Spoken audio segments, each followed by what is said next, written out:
On behalf of the Bedein Center for Near East Policy Research, I take this opportunity to welcome staff of the United States Congress and those who witnessed this event via Zoom. The context is UNRWA, the United Nations Relief and Works Agency, which runs 59 temporary refugee facilities since 1948 for descendants of Arabs displaced in 1948. 58% of the $1.5 billion UNRWA budget goes to their schools, which we examined for more than 30 years. Timing of this briefing coincides with requests from the United States administration to consider renewal of funds for UNRWA. We have suggested 5 principles to renew those funds to UNRWA. I asked Adam to put those. These are five logical steps: to cancel the UNRWA war curriculum based on jihad, martyrdom, and the right of return by force of arms. 2, it's not supposed to say create, it's supposed to say stop paramilitary training in UNRWA schools. 3, dismiss UNRWA employees affiliated with terror groups. 4, resettle 4th and 5th generation of refugees from the 1948 war. And finally, last but not least, demand transparency, address wasted resources and cash flow to terror groups. This should be presented to each donor to the $1.5 billion budget from UNRWA. So in order to see what has been taking place in the schools, in UNRWA schools of late, let's take a look at the inner workings of UNRWA schools during COVID-19.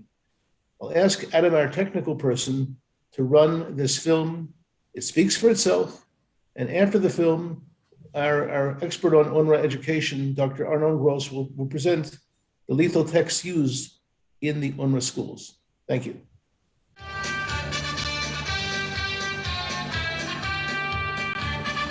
UNRWA is the United Nations Relief and Works Agency. Its school system encompasses more than 400 facilities in Gaza, the West Bank, and Jerusalem.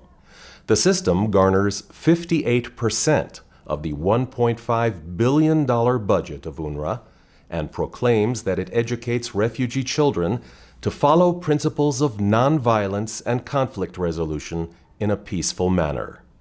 However, our monitoring of UNRWA during the COVID-19 pandemic shows the opposite. السلام عليكم ورحمة الله وبركاته. أهلا ومرحبا بكم طلابي الأعزاء في مدرسة ذكور الشاطئ الإعدادية باء وطلاب الصف السابع في منطقة غرب غزة التعليمية وفي قطاع غزة ككل. معكم المعلم رأفت عوض لنشرح سويا ونستكمل شرح البطاقات التعلمية التي أصدرتها دائرة التعليم في الأونروا. Online UNRWA education delegitimizes Israel and glorifies those who die or kill others in the name of jihad.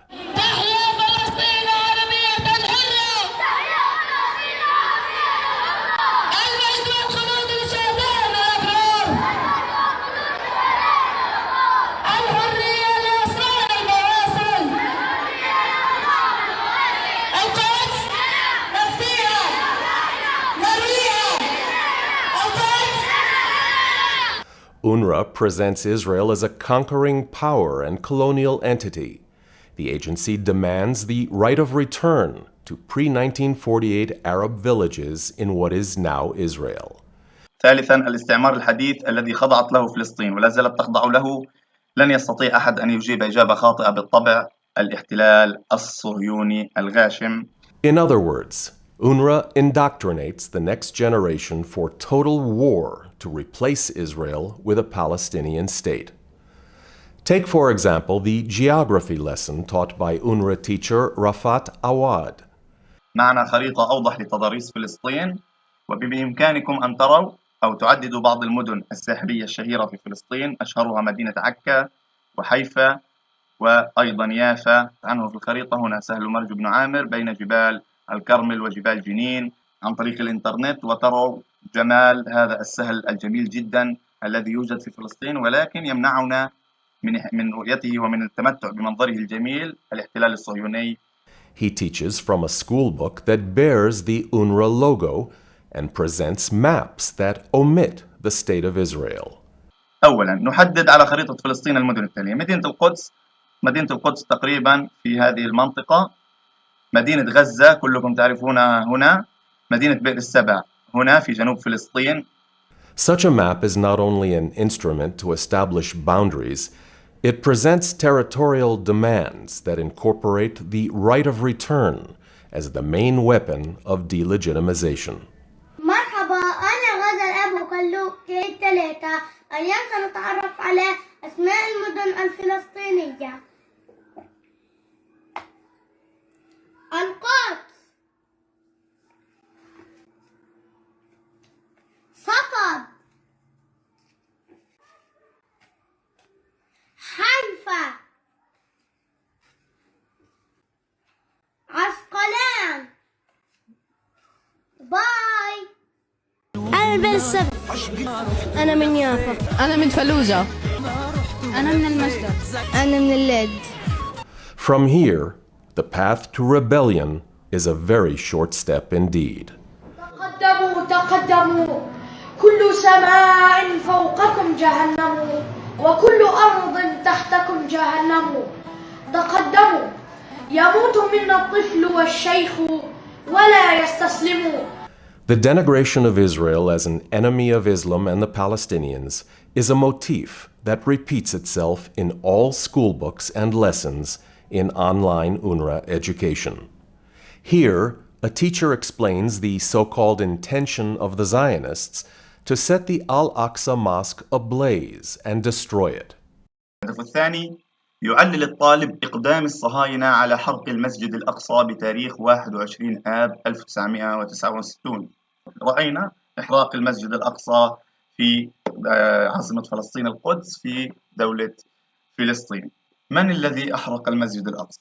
من الذي سيحرق المسجد الأقصى؟ هل سيكون إنسان مسلم أم سيكون عدو الفلسطينيين الأول والأوحد حاليا؟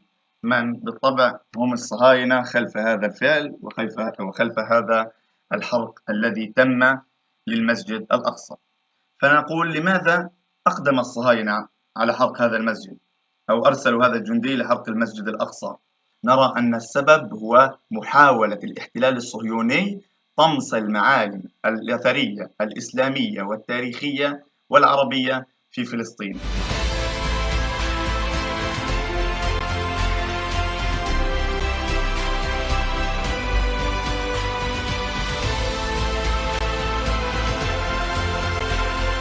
Has the time not come for UNRWA donor nations to condition funding on an end to such indoctrination and instead to stress education for peace?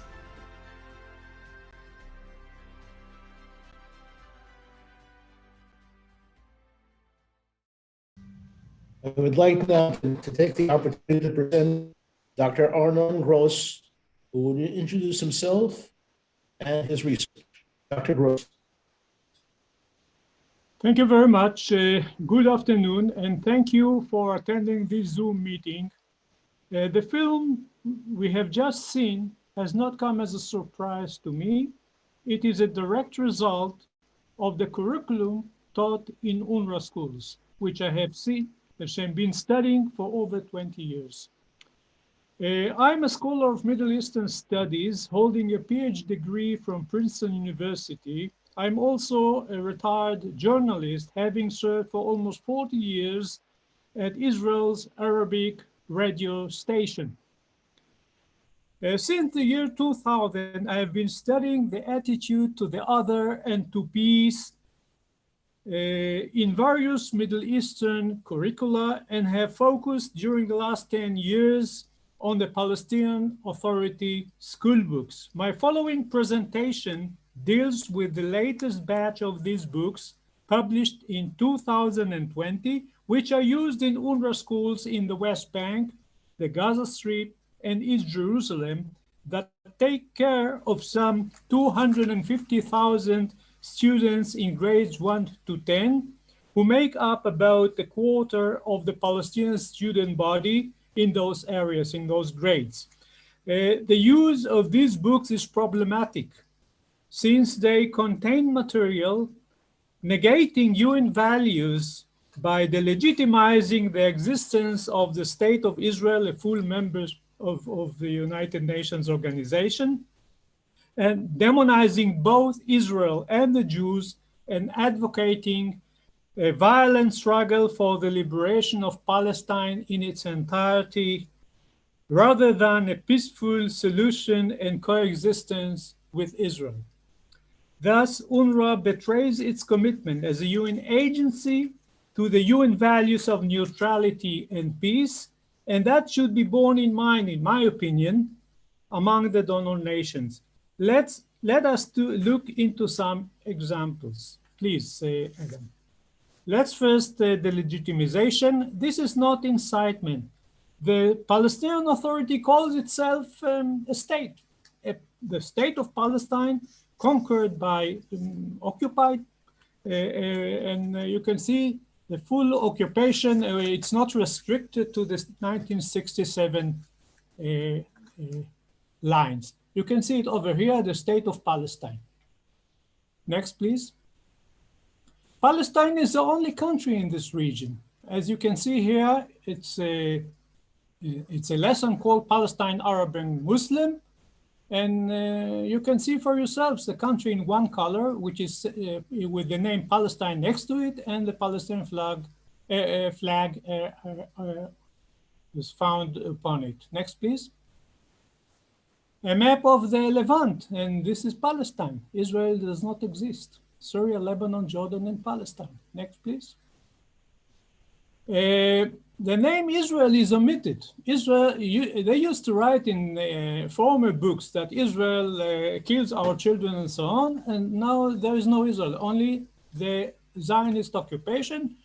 The Zionist occupation in this piece concluded the Rhodes armistice agreement with the neighboring countries. Next, please. The territory, pre-67 territory of Israel is called territories that were occupied in 1948, as you can see it here. داخل الأراضي المحتلة عام 1948. Next, please. And Israel and the Jews in this country, 6 million persons, are considered a foreign entity, colonialists, like, I mean, in America.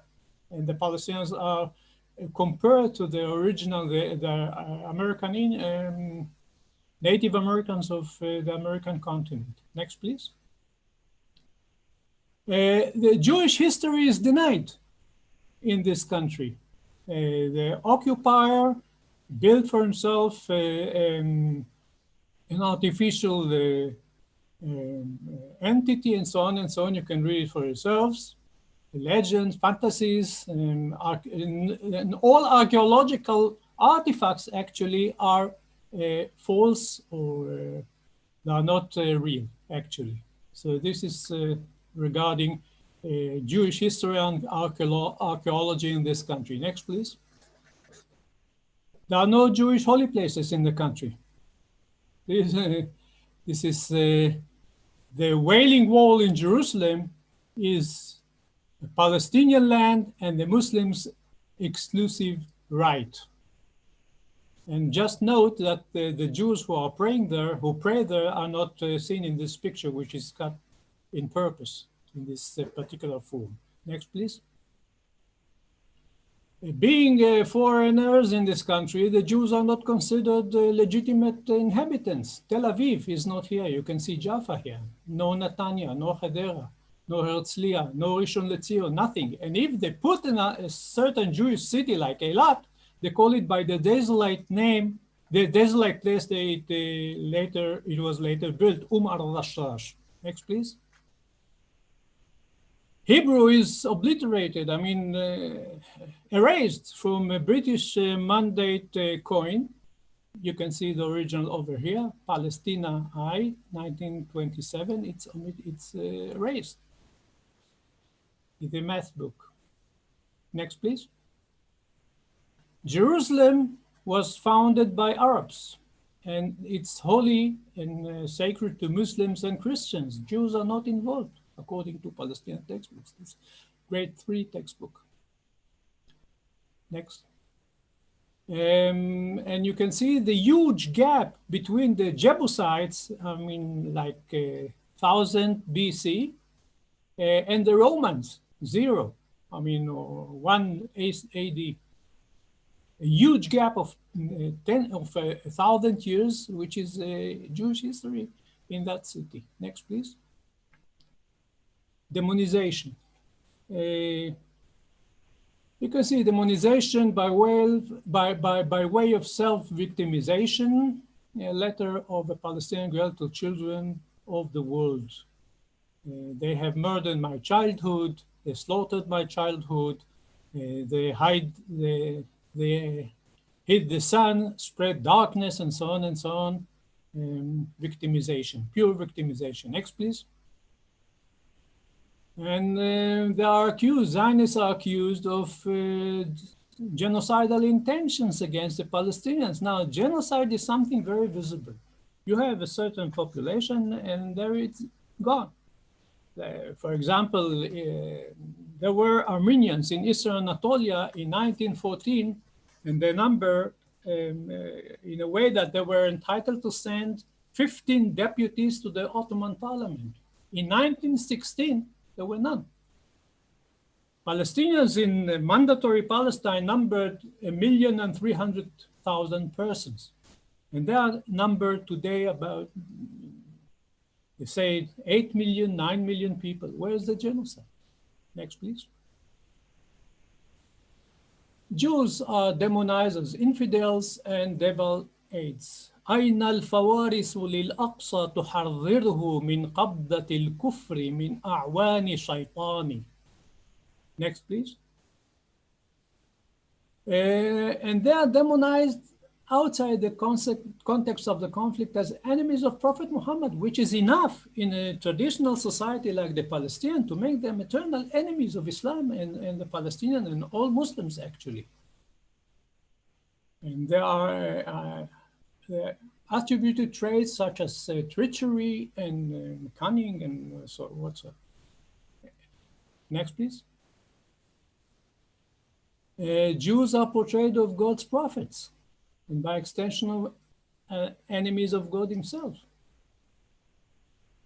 They should be fought against. They should be annihilated, actually, as enemies of God. Next, please. What about peace? Next, please. This is the only place in Palestine, all Palestinian textbooks used in UNRWA schools in which peace with Israel is mentioned. It is a reference to Arafat's letter to Rabin prior to the assignment of the treaty or the Accords, Oslo Accords in 1993. Now you can see full recognition of Israel and renounce of terror, anything fine, but they don't use it as a tool for recognizing Israel or making peace with Israel, or talking about peaceful resolution of the conflict in other places in the whole curriculum. Next, please. This is the Palestinian Authority's national anthem. It's full of violence, volcano of my revenge, weapons fire, and there is a direct instigation or violent action. I shall live as a Fidai. Fidai is a member of the Palestinian armed organizations. I will live as a Fidai, I shall continue as a Fidai, and I shall die as a Fidai. This is incitement to violence in Palestinian school books used in UNRWA schools. Next, please. This is how it is shown to first graders. Next, please. And it's not limited, the struggle for liberation is not limited to the 67 lines or the West Bank and Gaza. It includes Jaffa and Haifa as well. We have carried the ember of the revolution to Haifa, to Jaffa. So this is part and parcel of the liberation process. Next, please. And this is a language exercise. It would be appropriate for Jaffa to return to Al-Basan. Next, please. This is an artifact sold to tourists in Bethlehem, and it says Free Palestine, and you can see very clearly that there is no room for Israel in Free Palestine. So it's a book from 2020, grade 3. Next, please. And the return of the refugees or their descendants to Israel is not a return to Israel and living in peace with the neighbors, as it is said in the 194 resolution of the UN. They are going to liberate that part in order to return to it with the Palestinian flag. Next, please. And this is as well, they are going to return to a sovereign homeland, namely Palestine. There will be no Israel when they return. Next, please. Terror is part and parcel of the liberation process. You can see here for yourselves. Let's read it together. And it's a 4-page lesson in grade 5. That was a huge terrorist operation in 1978 against an Israeli civilian bus. Over 30 Israelis were killed, murdered, actually, and the text says, it speaks for itself. In front of our Palestinian history, replete with many names of martyrs. And among them is the martyr Dalal al-Murabi. This is this lady. And this is it. Terror is part and parcel of everything here. Next, please. This is a very explicit reference to the question, what should be done with the surviving Jews after the liberation of Palestine? This is a poem for grade 3. And I shall sacrifice my blood in order to water the land of the noble ones and remove the usurper, that is Israel, from my country, and to exterminate the foreigners, defeated remnant. They sing it in class. Can you just open it for us, please, Adam? Yeah?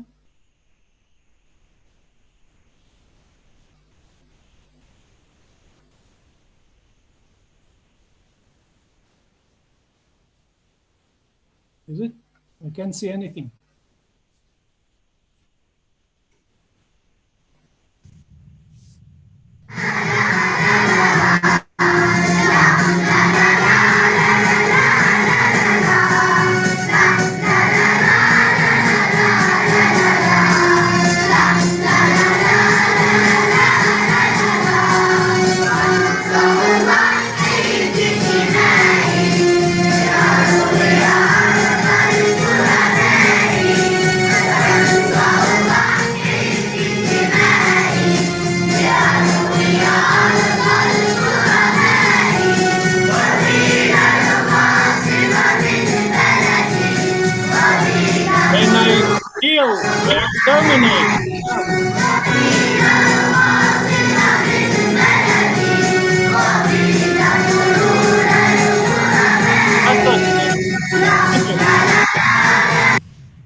Thank you.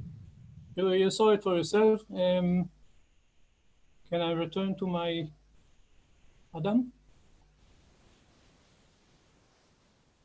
Yeah. Well, important note. This is the book from 2019, the latest and last one. In 2020, they abolished it. They replaced that poem with another one. And I asked myself a question, do our efforts begin to bear fruit? Because there have been some changes, and this is one of them. I think the best change I've seen. Let's move over to the conclusions. Adam, please, next. The Palestinian Authority textbooks used by UNRWA in its schools delegitimize the existence of the State of Israel, a full member state of the United Nations organizations, and the very presence of its 6 million Jewish citizens in the country. The peer school books used by UNRWA demonize both Israel and the Jews to the point of sheer anti-Semitism. These very books never advocate a peaceful solution to the present Israeli-Palestinian conflict. Instead, they call for a violent struggle for liberation, which is not limited by the 67 lines and in which terror plays a central part. Being a UN agency, UNRWA is committed to neutrality and peace, but its use of such school books contradicts that commitment and makes UNRWA a full accomplice in the PA anti-Semitic indoctrination. Moreover, UNRWA betrays its sacred obligation towards the well-being of the Palestinian children and youth under its care by preparing them for war against their Israeli counterparts. This kind of education should stop immediately, and the donor state should have a say in this matter. Thank you very much.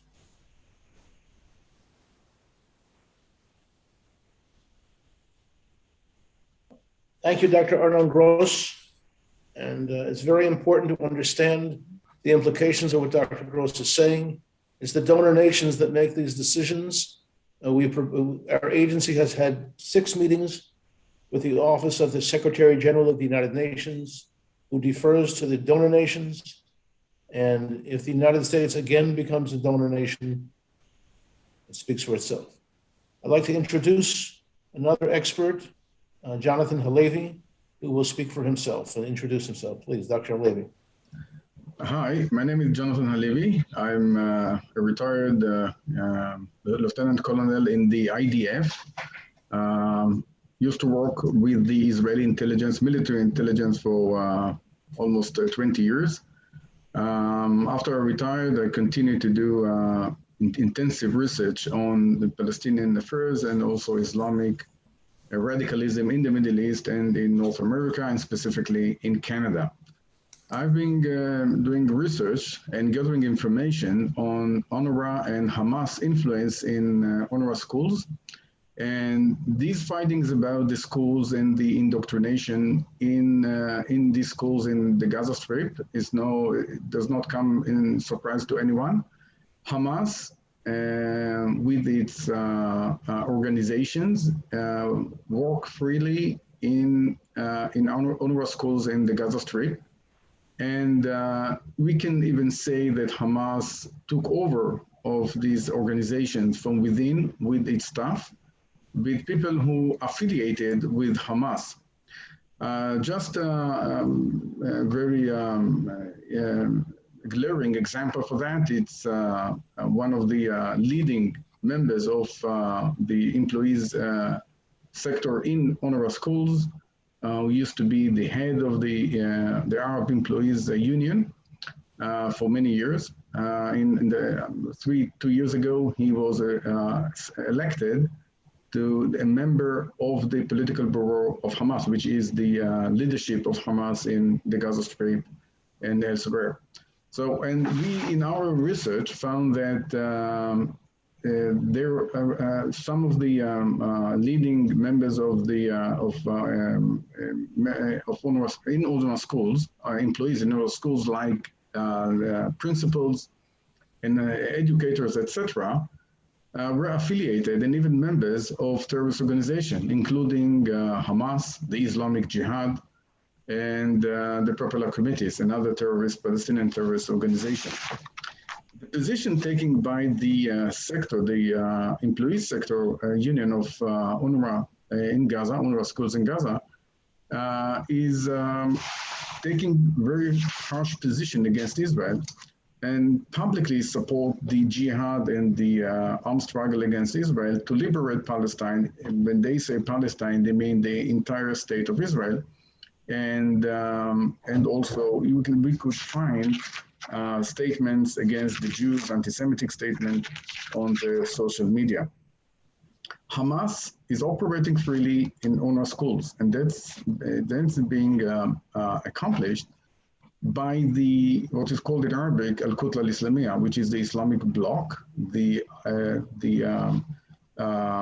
This is the youth arm of Hamas. And what they do is very simple. They bring guides from university, and they are being appointed to be the Amir, the guide of this organization, this Hamas group in school.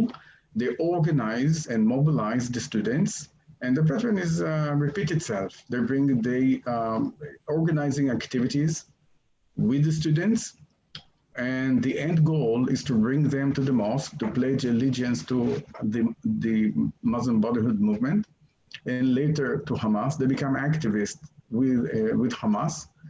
And we saw in our research that many of them, after 2, 3, 4 years, found themselves as an operatives of Al-Qassam Brigade, which is the military or terrorist wing of Hamas. These activities inside UNRWA schools, in some cases, in many cases, are directly affiliated with Hamas, like commemoration of the death of Ahmad Yassin, the founder of Hamas, and other events that also affiliated with the goals and of the Islamic movement. It's not only Hamas is operating in school, also the Islamic Jihad with a parallel organization, the youth organization of the Islamic Jihad, and we could see that they working with cooperation and consent of the principals in schools. So it's not done. It's not a clandestine activity, behind the scene, etc. No, it is approved by the principal. In many cases, approved by the principals themselves, and they are welcoming these activists to connect and mobilize the students. So the problem is 2 layers. One is the indoctrination, and the second one is the freedom of the Hamas to operate in UNRWA schools. Thank you very much, Jonathan Halevi. Jonathan has been working with us for 20 years. You can see our website, israelbehindthenews.com. See the work on the subjects of that Dr. Gross and Jonathan Halevi have been discussing, the curriculum, all schools, and ironically, we were able to get the school books after a request we made of Yasser Arafat, who said that they would be filled with peace. I'd like to now entertain questions that congressional staffers might have, and we'd like to call on them first, people who would just raise your hand so we can see who you are, and we'll recognize you for a question, please. Adam, I don't see all the questions, so perhaps you see the questions in front of you there. Okay, now we did receive a question on the chat. Why not have UNRWA be replaced by the UN High Commission of Refugees? Well, what we have suggested, we've been working on our agency, the Center for Near East Policy Research, recently renamed the Bedein Center for Near East Policy Research for my brother, has been working on this for 30 years. And all of our suggestions to make a change to the High Commission of Refugees have been rejected because the General Assembly will not accept it. However, the good news is that UNRWA is free to adopt new principles if the donor nations would request. And if the donor nations to UNRWA were to request that UNRWA start allowing people who live in refugee camps to leave refugee camps, to be rehabilitated, to go into better humanitarian situations, nothing would stop that. As a matter of fact, in 1983, Israel suggested a massive program for rehabilitation and in humanitarian situations, not to kick the Arabs out of the area, but in the area where they're living in. And this was readily and received by the Palestinian Arab population. However, the United Nations vetoed it as a violation of their inalienable right of return. So much for logic in the Middle East. Does anyone else who would like to ask a question? Now that we don't have questions from congressional staffers, I see we have a few here. But if there's anyone else who'd like to ask a question, please identify yourself and we'll unmute you. Adam, do you see anyone there asking a question? Okay, the question asked here is, what has been the position of the, we got on the chat, of the Biden administration on UNRWA? The Biden administration has been considering the possibility of asking for renewed funding of UNRWA with no restrictions. So far, that has been in the informal system and not in the formal system.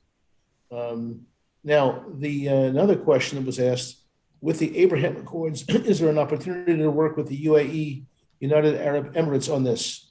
And the questioner says, it's my understanding that the UAE, the United Arab Emirates, has withdrawn its support for UNRWA. That is correct. Our agency issued no less than 10 reports about the UAE support for UNRWA, and that influenced, we think, the UAE decision, because you really can't stand on two weddings. On the one hand, to support a peaceful solution and to stop terrorism. On the other hand, to be UNRWA until 3 months ago, the United Arab Emirates was the leading donor to UNRWA in the Arab world. Well, no more. And basically, it was from our sources in the UAE said that they wanted to establish more of a how shall I say, credibility with Israel, and that's exactly what happened. Now, someone asked a very important question. Would UNRWA change its policy if the U.S. conditioned funding on the changes that we suggest? There's no question about it that money talks, and that if the United States were to lead a process to change policy as a condition, for example, the curriculum that Arnon has presented, which is, by the way, a new curriculum from the last 4 years. We've been getting all the UNRWA school books ever since the Palestinian Authority decided to issue its own books on August 1st, 2000.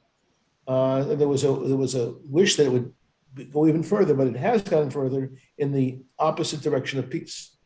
If the enlightened countries of the world that give money to UNRWA to say, we're not going to give you money so long as you continue this curriculum, it would obviously infect them. No country in the world has done so. The opposite has happened. The nation that is now the leading funder of UNRWA is Germany. And I flew to Germany together with Dr. Gross and with the Rabbi Abraham Cooper of the Wiesenthal Center. We met with 6 political parties of Germany. And after we left, they doubled their funding. Germany doubled their funding.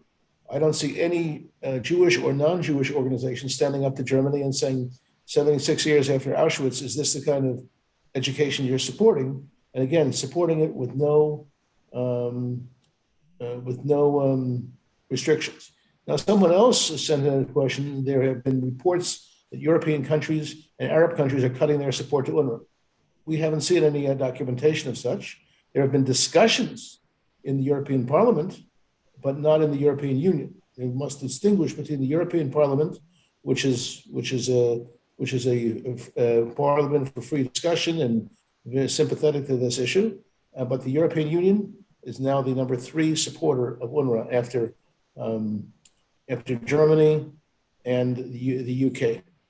So there is no change there as far as we can see. We would love it to be, but we're not based on wishful thinking. Now, the question was also asked, is UNRWA still employing Hamas? So here's the way it works. The Hamas organization runs a slate of candidates to run the Teachers Association and the Workers Association, and they receive more than 90% of the votes every 3 years. So the influence is very clear. Now, UNRWA is not supposed to engage the services of any member of Hamas. Congressman Chris Smith, and I believe, if I'm not mistaken, the Congressman Brad Sherman, if I'm not mistaken, worked on legislation to make sure that wouldn't happen. However, the Hamas slate, which runs the Workers Association and the Teachers Association, continues to do so, and they have tremendous influence. Now, UNRWA, when it rejects this idea, they say they check the identities and the criminal records of everyone who works for them. We haven't seen that. It would be interesting if UNRWA were to publish the studies they say that they have done concerning the criminal or terrorist background of their workers. Now, someone else asked if there have been any public statements from the US administration concerning UNRWA. We haven't seen them yet. We've seen sources, we've seen quotations. We have not yet seen public statements from the US government. The information coming to us is that next week or the week after, very shortly, UNRWA will be, the United States will be renewing funding to UNRWA unilaterally without any conditions.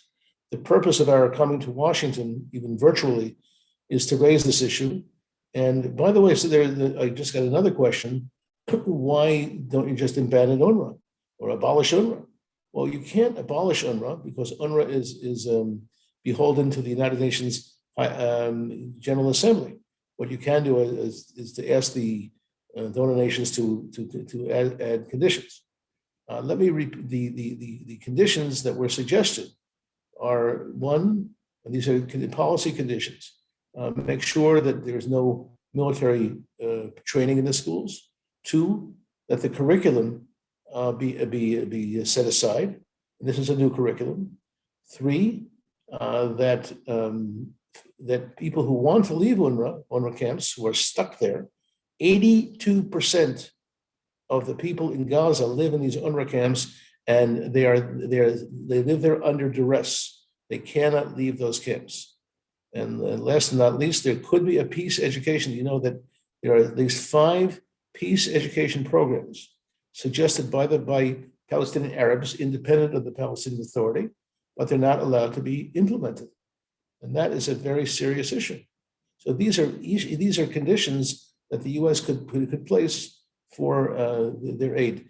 People who like to write to us, by the way, IsraelBehindTheNews.com, our email is on, our email and phone number is on our website. I'd be delighted to correspond with you. We have made about a dozen trips to Capitol Hill, and we've developed relationships with both sides of the aisle. And that's something that I believe that's an example of